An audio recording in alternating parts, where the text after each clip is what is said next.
Hi everyone, welcome to my podcast, Bring It On, and I'm very happy tonight because it's my good friend Paul Laine with me, and hopefully this is going to be the start of maybe a monthly or bi-monthly podcast. It would be awesome because we have so many things to talk about. That the first podcast was just the start, and now it's like the start of something else, bro. Do you agree? Yeah, I agree. You know what? It's funny because, Dom, we were talking the other day going, why aren't we recording this?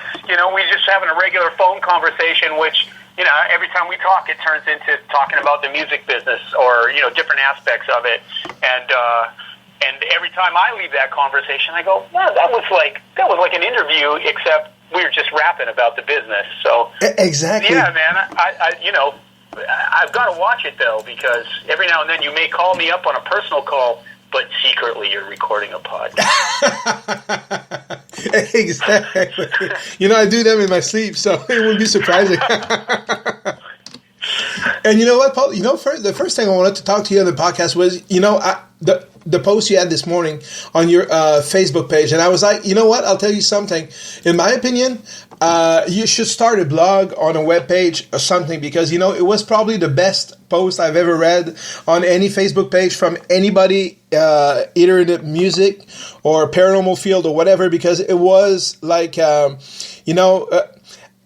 to guide from anybody who wants to start in the music industry, of our, how much work goes behind the scenes and many things. And I think it started in a conversation we had Monday talking about why, there's so many whys, there's so many questions and so little answers, kind of like the paranormal field, sometimes you leave and after 20 years plus in the business, I'm sure there's still a lot of stuff that sometimes you're like, oh my goodness, puzzled by, and you still don't have all these answers, but you have so many of them, after 20. How many years, Paul, already has it been since you... Well, you got to remember, Doriana came out 25 years ago. That's hard for me to admit. Right? This is the 25th anniversary of the Stick It In Your Ear album. So, and, I started, let's see, about 7 years before that. I started playing when I was 15. I started touring. And when I was 7, so yeah, 30 years I've been in the recording studio, and that's hard to say. Oh my God. Yeah, it's incredible. 25 years, and 25 years of being, it hasn't always been, sunshine and rainbows, right? There's been a lot of ups and downs. No, that's the whole thing about it. Like, Bruce Allen once said to me in the beginning when I first signed on with him, and he was my manager. He said, kid, it's not how good you are all the time. It's not how many records you sell, on this album or that album. It's all about just being the last man standing. And I had no idea. At 20 years old, I had no idea what that meant.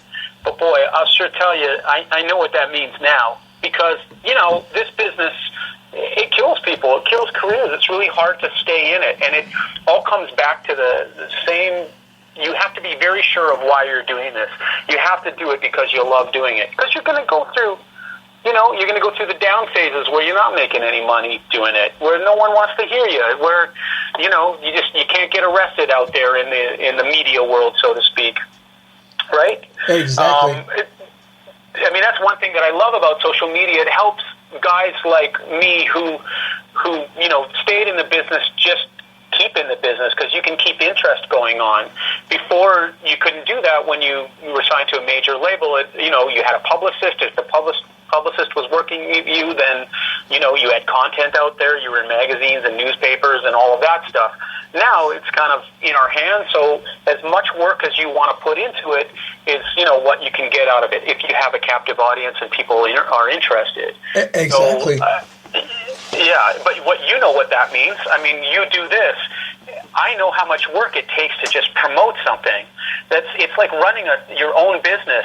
People, start their own businesses thinking, gosh, I'm going to get all this because I make my own hours. I get free time, and I can take time off when I want it. You end up working harder than you ever did when you're working for the man. Exactly. There's so much stuff going on behind the scenes that people have no idea. And I love the end of your post when you say, I sound like I'm bitching, but I'm not. This one's for the kids. That's all. I've met so many people starting out in this business who feel so entitled, yet haven't paid their dues. It's never over, and you got to keep going. And just when you think you've done enough, that's just the beginning. Same thing with writing, creating, business, love, life. It's all the same. At the end of the day, you learn to take the good with the bad and love it, and I do. And the best part of the whole press thing is meeting people who are like you, in it for the right reasons, the love of it, the magic of doing something good. And that's exactly what I say all the time. When you're in the business, whether it's music, paranormal, or it could be like anything, doing movies, if you're in there for the good reasons and it's a passion that you have and you want to share that passion with people, you can have a long career. And it really shows because you can see the guys, that make it. These days there's a lot of platforms that you didn't have 25 years ago, Paul, when you started out. Things like American Idol, or The Voice, or all these shows, that you can see the kids coming up, they look good, they have a great voice, and they win the contest. And the first thing 2 years on the road, they're gone, because they didn't have to earn anything, everything was handed to them, and they thought that, I won American Idol, so now I'm going to go on to bigger and better things. And the first thing one album, like we said before, one album, and if you don't produce a few singles, if you don't sell a lot of records, it's just on to the next. There's no, really even for guys like we said, Montgomery Gentry, who've been doing music for over 15 years, and all of a sudden, just because one single didn't catch on, the album gets shelved, and the first thing they're still doing their thing. Of course, they still have their fan base, and they're still going, but at the same time, you're like, come on, they deserve so much more, and just because one single didn't do good, then the album gets, on the shelf. That's sad, it really, and that's when you came out with, just tell me, Paul, how much money and how much work goes behind a single in Canada and in the United States. Sure. Well, there's a thing people don't talk about. To get a song on radio let's start with Canada first, because Canada's easier. It's a little, or I should say, easier cash wise. You have to hire a radio promotion company to get a single out. So right there, that's anywhere from $7,000 to $10,000 for the single, which is peanuts compared to what Americans have to pay. Wow. So you get the single out to the radio promotion company. Before you do that, you have to pay to get it through a DMDS service, which basically distributes the single to all the program directors and music directors at all the radio stations across Canada. They listen to it, and they decide whether they're going to add that to their playlist or not. When you're a brand new artist and you've got a new single out, well, generally you have to hit the road, because they're not just going to add it on the strength of the song. Again, which is sad. They're going to wait and see. You've got to visit every radio station in Canada that matters. That's a reporting station that's going to possibly add it to their playlist. You walk into the station. They've never met you before. You do this over and over and over and over again. You play a song acoustically for them. You shuck, you jive, you bullshit. Hopefully they let you on air, or they'll just tell you, we don't hear it, or they'll tell you, well, we don't have time to put this in our playlist, maybe in 3 weeks from now. And you get in your car and you drive to the next station. You just do this over and over and over again. So the expense of doing that, so that's what I'm getting to next, you're spending between 10 and 12 grand on top of the 10 grand that you just spent to get it out to the stations, to the radio promotion company. You have to spend at least that to travel across the country, rent-a-cars, hotels, flights, dinners, on and on and on. Wow. It takes me about a month to go across Canada to promote one single. Then you come home, you have no idea if your gamble worked. Then you sit and you wait, and you let your radio promotion company work it and work it and work that single. So Canada, that's good. America, you do the same thing, except in America, it's all independent radio promotion that's used. So, payola is not something that's allowed anymore. I think the industry was a lot more honest. They're going to shoot me for talking about this. Anyway, I'll go on. It was a lot easier when you could pay off radio stations to play your single. At least to me, it seemed honest.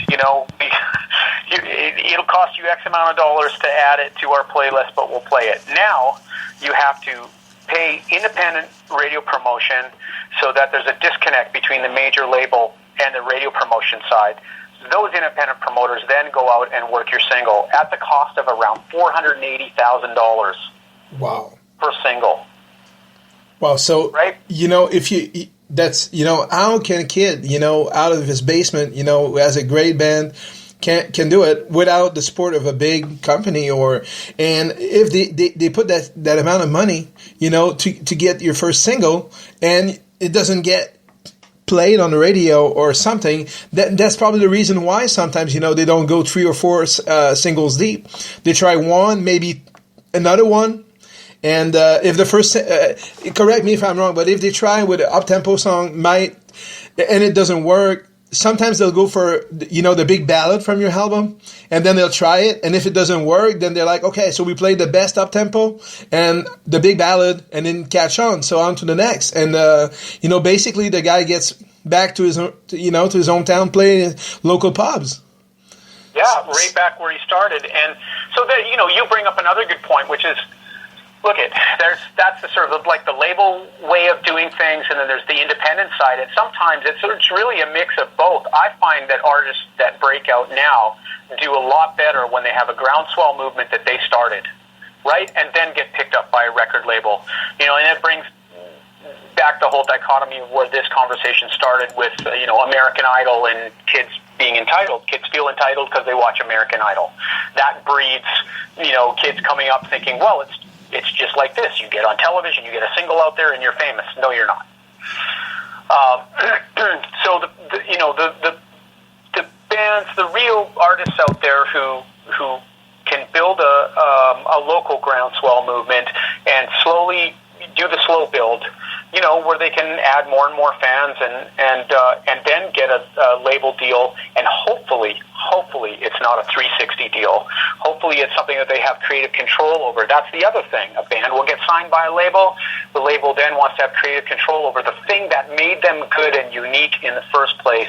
Suddenly gets killed. No, you got to work with this writer and this producer and change your sound to this because this is what the marketplace is going to have and is going to buy. Because record labels, they, for the most part, with the flash in the pan artists, the kids that are just getting singles out, and they where it's, I'm sorry, like an electronic artist is not necessarily going to have as a lasting career as someone who sings songs more from the heart. Something that you can believe in a little more. So in that case, I think it really does go back to your fan base believing in the artist, not just something that's like fast food.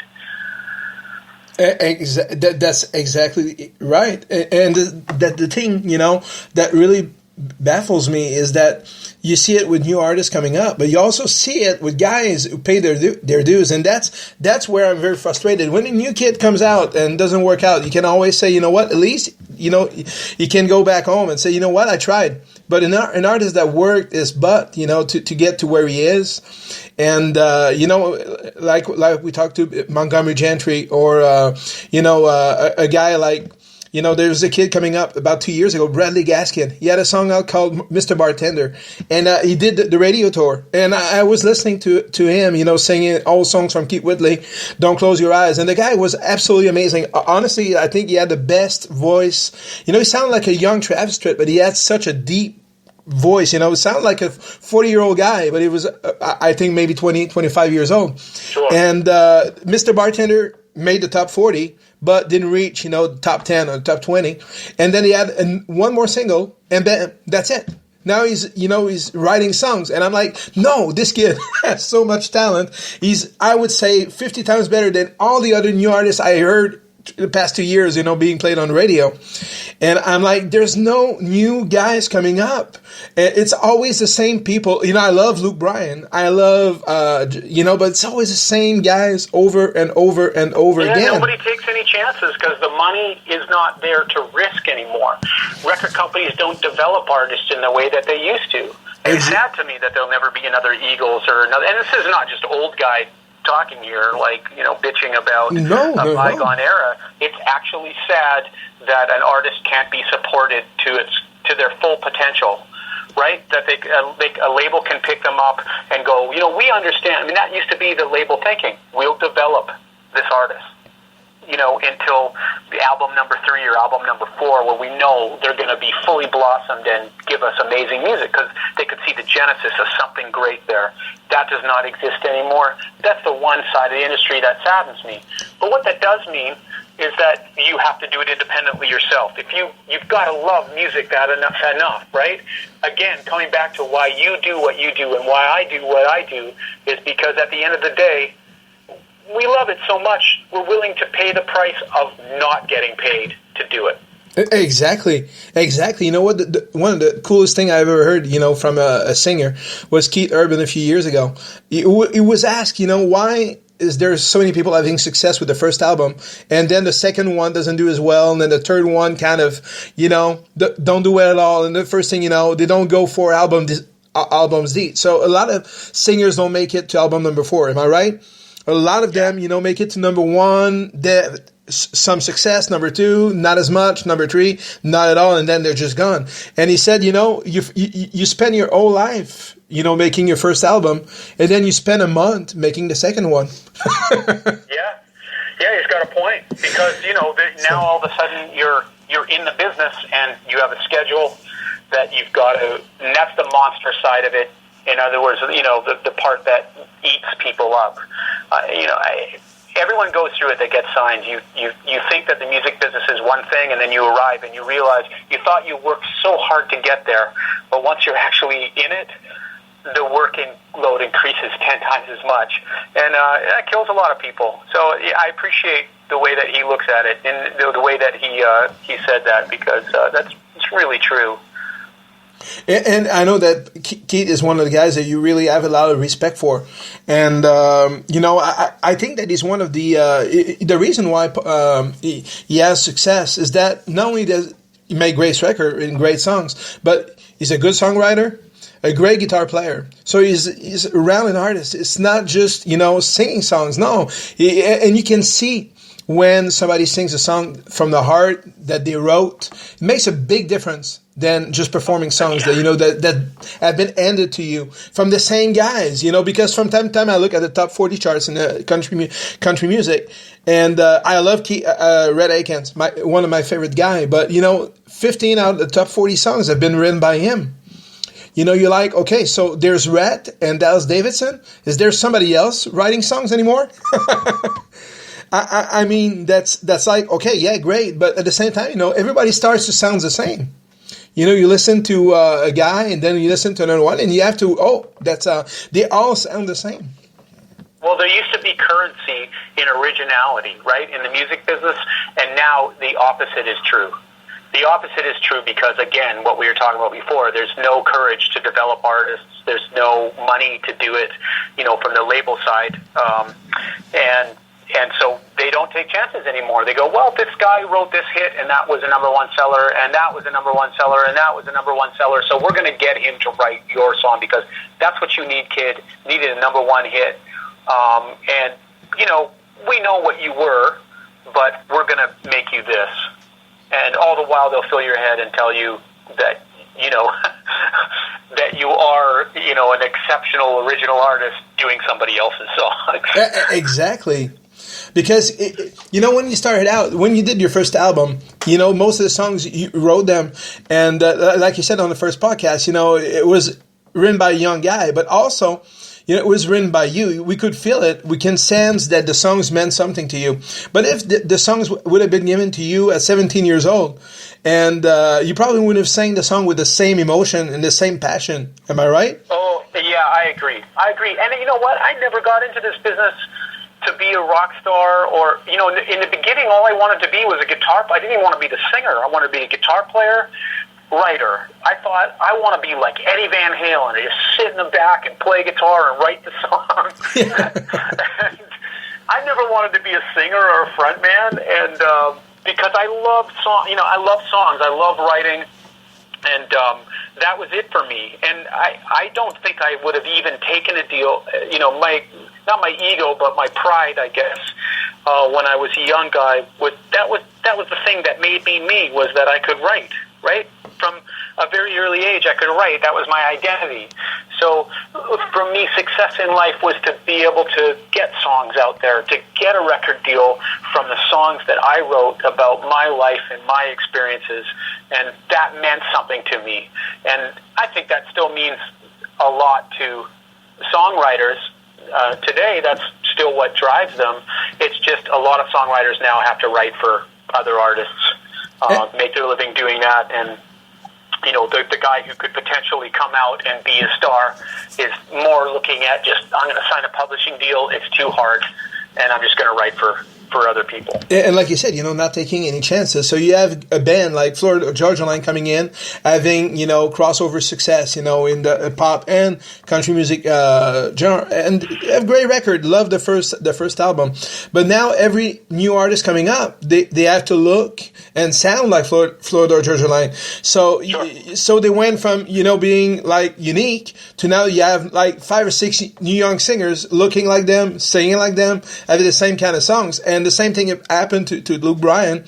And what I love about Luke is that he kept his style, you know, and he didn't change. You know, he still writes good songs, and he hasn't let, you know, the success come to his head and change him. And that's what I like about guys like him, Keith Urban, or Kenny Chesney, is that no matter how big they became, they never change. They never try to be something they're not.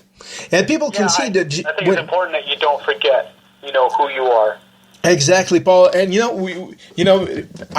tweeted it today, but tonight we're lucky because this is the first time ever that we're going to do a live podcast and a live performance at the same time. So I'm very excited. And there's a song I just want people to listen to a little bit of it. It's called "You Were the One," and I told you, and I meant that. It's an amazing song from your last album with Dark Horse. You know, a great band. You know, and it's the second single from your album, and I really, really, really love the song. You know, it's got the new school and the old school feel to it. You know, it's like a perfect song to me because the video also, you know, was shot in the prairie. In what did you shoot the video, by the way? Because amazingly beautiful. Yeah, we had a Brass Tacks film shoot it. Again, I love those kids. They're young guys, and they're in their early to mid 20s, and they love the old school videos. When I started, you know, putting it out there that I wanted to do, I was going to do some music videos for Dark Horse. The main thing that I sort of did in my release was say, you must understand Wayne Isham. If you don't understand Wayne Isham's approach to music videos, I don't want to work with you. And these kids, like, they came at me and, you know, said, you know, Wayne Isham is our guy. And I'm like, prove it. And they showed me stuff. And I'm like, oh my God, these guys get it. They get it. They get how to shoot a beautiful video, and they get how to make the energy happen. So, yeah, we shot that out in Langley in one day. The whole video was shot in one day. It should have been a 2-day shoot, but it was one day. And man, I loved the cinematography. Matt Leaf was the director, and he did the last Headley video, and he came on board because he loved the song too. Yeah, so he didn't have to work with us. You know, he cut us a really, really good deal, and I'm happy with how it turned out. It really is awesome. And the two actors, you know, it was the first time they worked on a video because they seemed very comfortable on camera, and they did a great job. You know, the woman and the man in the video, was it somebody you knew, or? It was actually friends of the film company. Dustin Bentall, so Barney Bentall's son, is the male lead in our video. Okay. For Barney Bentall, yeah. And then the girl is actually, she's done some acting and some modeling, but she's a writer and a director herself, so she usually works on the other side of the lens. Oh, that's incredible. She did a great job in the video. A great job. I think it was a good choice. It is. So I just want people to to listen to maybe 30 seconds of the song, and then we're going to be able to listen to you sing it acoustically. So it's amazing. So I just want people to to share this amazing song with them. All right. Sitting here loving all those memories. The time stands still for you and me. And here we are together, still you and I. 'Cause you were the one I waited for.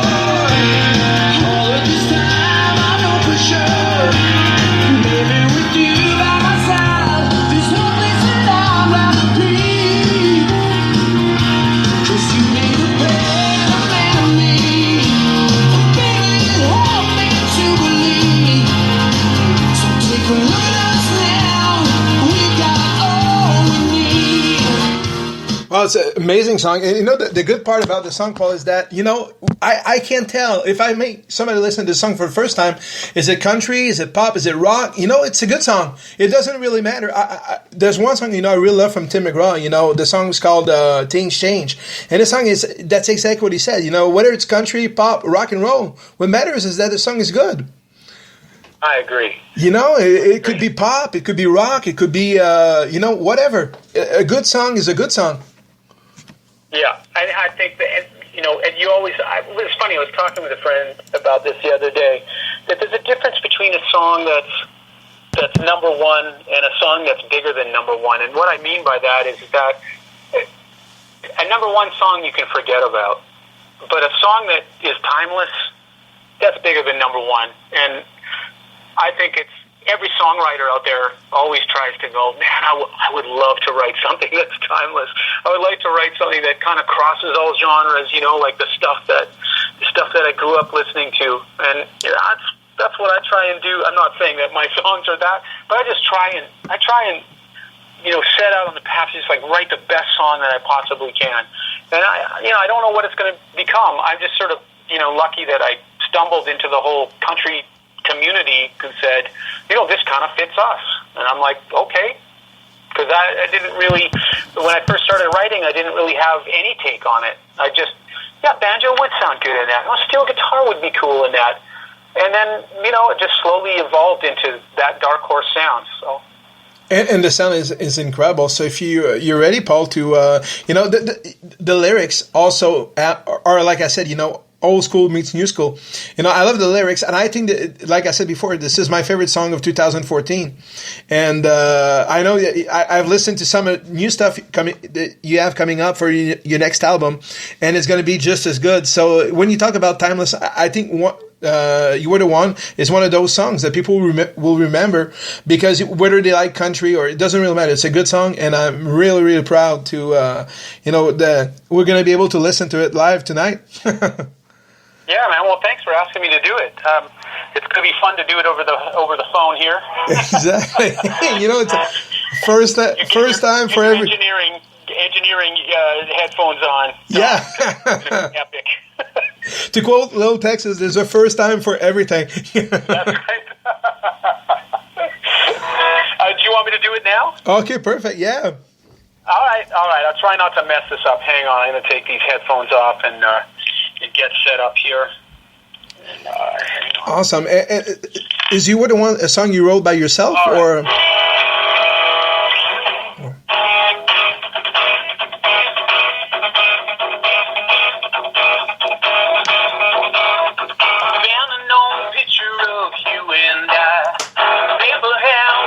I could make you smile. I swear there was nothing better than look in your eyes. Sitting here loving all those memories. A time stands still for you and me. And here we are together, still you and I. You were the one I waited for. All of this time I've known for sure. Baby, with you by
Wow, that's amazing. Absolutely amazing song. Did that turn out all right? Oh my goodness, absolutely. It was like I was, in my car driving and listening to the song. Yeah, you're in your car driving, and some dude was randomly playing a music song to you in your stereo. That's amazing. Is it a song that you wrote yourself, or you wrote it with someone else? Yeah, I wrote it with two guys actually. I came up with the whole melody and idea. This basically how the writing process works for me is this: I'll sit down, I'll write the intro theme, all the music, do all the drum stuff, and figure out the melody, and then I'll sing it phonetically. So that means I'll just sing nonsense, but in the syllables that the song is. So, I would have started out singing that song like da da da da da da da. So I'll do a demo up with the melody, and I'll sing exactly how it's supposed to go, but with nonsense words. Then I'll sit down with sometimes I'll write all the lyrics, sometimes I'll sit and throw the idea ball back and forth. In this case, that's what happened. Wrote it with my former guitar player, Steve-O, and another guy who's actually a pretty well-known writer, Casey Marshall out of Toronto. And wow. So, the three of us wrote the lyrics together. And when do you know, Paul, when you have something special? Is there a time, while you're playing the song in your head, well, you go, oh, I got something. I got a feeling that this song's going to be special. Yeah, I get that right at the beginning. Like, how do I explain this? It's the songs that come the easiest are the ones always that are the most special. They sort of write themselves, and it sounds sort of flaky to say, but you sort of receive the music. Like people think that I'm this great musician, and I don't consider myself a great musician. I consider myself really good at receiving the music, at just being quiet and listening and waiting for it to come into my head. There's an art to that.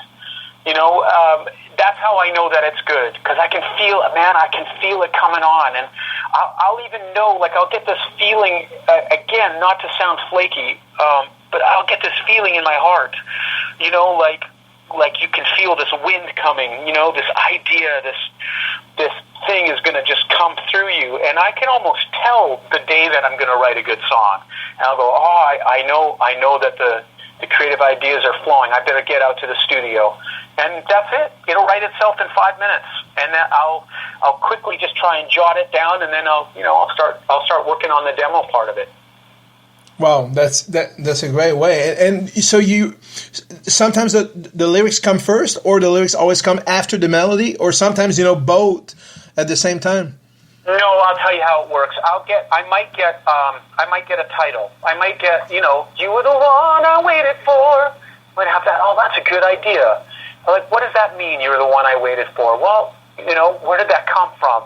So I'll think about that, and I'll have that one melody, and I'll go with that one melody, that one title for the chorus, and all of a sudden I'll go, okay, I got to calm down. I got to just go in my studio and sit and listen. And then I'll hear the melody. I'll hear how the intro is supposed to go, and I'll hear how the verses are supposed to go.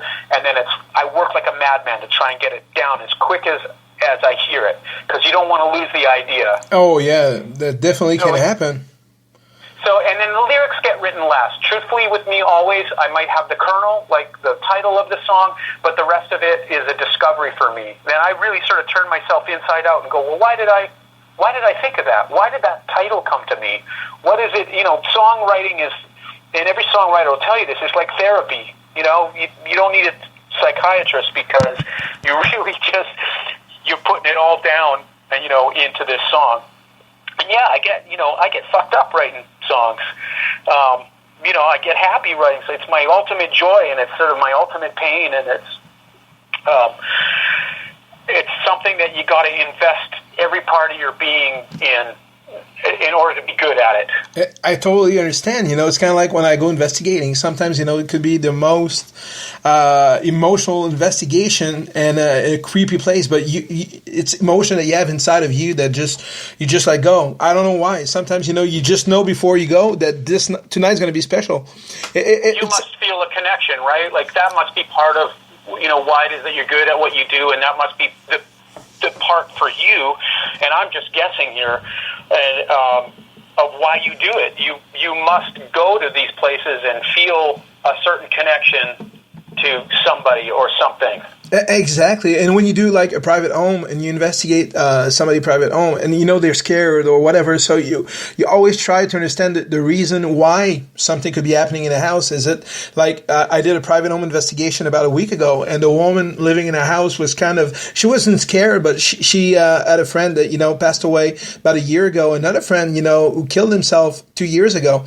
And she felt, it was both of them. And but there's always a danger. What if it's not? So you always got to warn people that maybe, but if it's not who you think it is, then there's always that danger or that, so you always get, to people be aware that it's not necessarily what you expect. And sometimes it is what you expect, and sometimes it's not, but you got to be prepared. And, but you also have to prepare people that there's a possibility that what they expect is not going to be what it is. And that's to me the thing about doing private homes that is always tricky, is that you don't want to scare people and you don't want to disappoint people, but you have to tell the truth. And when you catch something, you have to tell them, because that's the point of doing it. Yeah, totally. Do you sleep okay at night? Yeah, totally. Because I've had a few experiences, where I kind of felt that I brought something back home, and luckily I've always been able to I have a friend, she lives in Texas, and I can call her anytime. She really helps me, like good energy in, good energy out by phone. Can you imagine it? And once, something happened, she was there. She was investigating with us in Massachusetts, and I felt really, really bad. Like something happened to me. I really wasn't myself. I still listened to the tapes, and that was my voice, but I almost felt like there was nobody home. Sure. And my teammates at first were laughing. They thought I was joking, but when they saw my, there was something wrong. And she took me outside, and just calmed me. And about 30 minutes later, I was back, eating chicken wings and investigating all night. Right. Yeah, well, you go the roads less traveled, Dom. So, you're an explorer of a different kind. That's for sure. And it's interesting to me that. You've chosen this, not to turn the interview around or the podcast around on you, but it is interesting to me that you chose that life and that you felt drawn to it. And I think, you probably like me, you don't have a choice in it, right? It becomes who you are. It kind of becomes exactly like you, I'm sure you can't imagine yourself not writing songs and not singing. And I just don't imagine myself not investigating and helping people, helping, spirits if I can. Because that's the thing about, when you go and do a show, you have your audience in front of you, and let it be 30 people or 300 people or 3,000 people. The crowd is there. They're either clapping or being non-responsive, but at least, you get the reaction from the people in front of you. Sometimes we're sitting in the dark and we don't get anything until we come back home and listen to what we have. And sometimes we don't catch anything. And at first I was frustrated when it happened. I was like, damn, I drove all the way to, but it doesn't happen very often. And when it does, when something happens, we got something, because if, we had interaction or activity 90% of the time, there would be almost like no more excitement or no more trepidation before an investigation. It would be like, my God, we're going to catch something. No, not necessarily. And I had a podcast with Road Dogg, Jesse James, WWE wrestler, a few months ago. And I asked him, did you ever have crazy experiences, during your travels with WWE? You traveled across the world. And he said, yeah. And Paul, you've been everywhere in the United States and Canada. And is there ever a time, or a creepy either motel or hotel or place that you slept, that you felt, oh my God? Well, I actually used to work at this place. My very first job was at the Qualicum College Inn, and there's a really famous ghost there. They actually did. It's on a television program about the paranormal. They actually went to that hotel. It's an old boys school, old boys college from the turn of the century turned hotel. And man, I tell you, I would go do room services up in that wing when I was 13 and 14, and I didn't know about it until about a year after working there. And I said, I was talking to the front desk guy one day, this old guy Hal, and I said, Hal, every time I'm on that floor, I am just terrified. And he said, well, there's a ghost on that floor of a young boy. And I go, what? He goes, yeah, so many guests have seen it, and the hotel's pretty famous for it. And I said, oh, that must be what it is. And so I always thought about it. Years later, I saw it on television. The same hotel where they were investigating it. So yeah, I've had a couple experiences like that, but that would be my very first. That's incredible, Paul. We have to take a 5-minute break, and we'll be back for the second part of the podcast. And like I said before, if we can start doing it like either monthly or bi-monthly podcast, it'd be amazing, because we could, talk about the current state of the music industry. There's so many stuff, that we can talk about, and talk about your upcoming projects. And I really enjoy talking to you. Me too, Dom. We talk about anything. All right, so we'll be back in 5 minutes.